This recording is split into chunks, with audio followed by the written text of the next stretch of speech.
Sorry about that. Had some lot of technical issues actually to start today, but it looks like we're rolling now. Live on everything. It looks like the feeds are back to normal.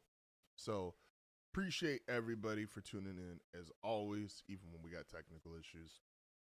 Nice, bright and early on a Monday morning. The Packers, unfortunately, are probably going to be this year's team. And there's always one team every year that is just decimated by injuries. And it's unfortunate because the Packers are a really well-run franchise. They made the trade, obviously, for Micah Parsons. Jordan Love is officially established himself as one of the, at no worst, 10 best quarterbacks in the NFL.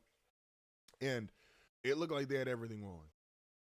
And so it's unfortunate that they are now no Micah Parsons.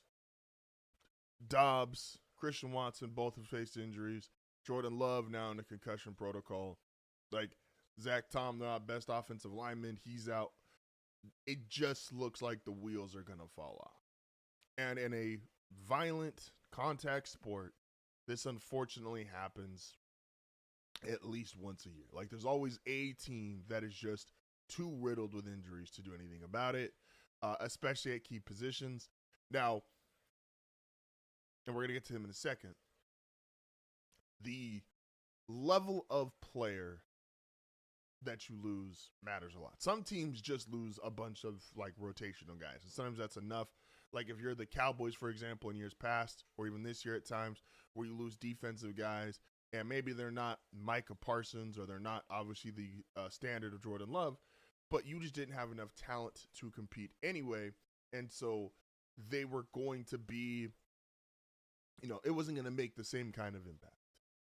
But the Packers now losing that game to the Bears. No Jordan Love. We'll see what the concussion protocol says. No Micah Parsons the rest of the season. Multiple receivers have been injured. And what makes it truly devastating for the Packers is, I said this the other day, Jordan Love's making $50 million. Micah Parsons is the highest paid non-quarterback in NFL history. You've already paid Zach Tom. Some of these guys, like, I know the Packers the last couple of years have been like, oh, man, we have all these young receivers. Well, get ready to lose some. Oh, you got a good young offensive line. Well, get ready to lose some of them. You're not going to be able to pay Jordan Love, Micah Parsons, and several other high-profile big contracts. Like, that's just not how the NFL works. This isn't baseball.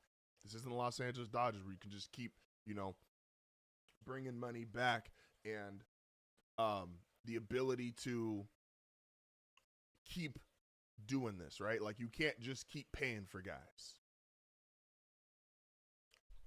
I do want to also bring up, when I bring up the Packers, and this is why Kyle Shanahan, who's been my coach of the year pretty much since day one, is Shanahan and the Niners should be the team that is losing.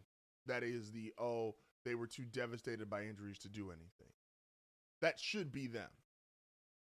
But in reality, that's why he's been my coach of the year, is he's been able to bounce back from all of these.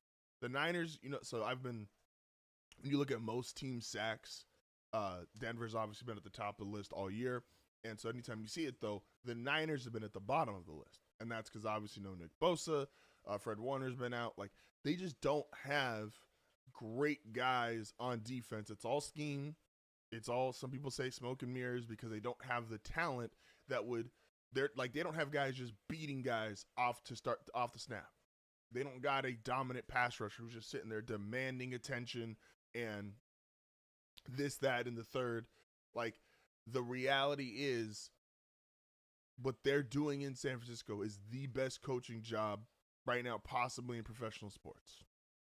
Just look at how much they've kept this float alive, and it's all due to coaching, because they've lost so many guys to injuries. And we're going to see the Packers are going to have a chance. Can Matt LaFleur they won a couple games with Malik Willis last year. Can he do that again?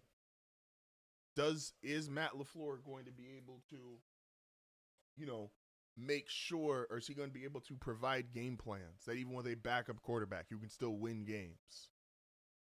We'll see.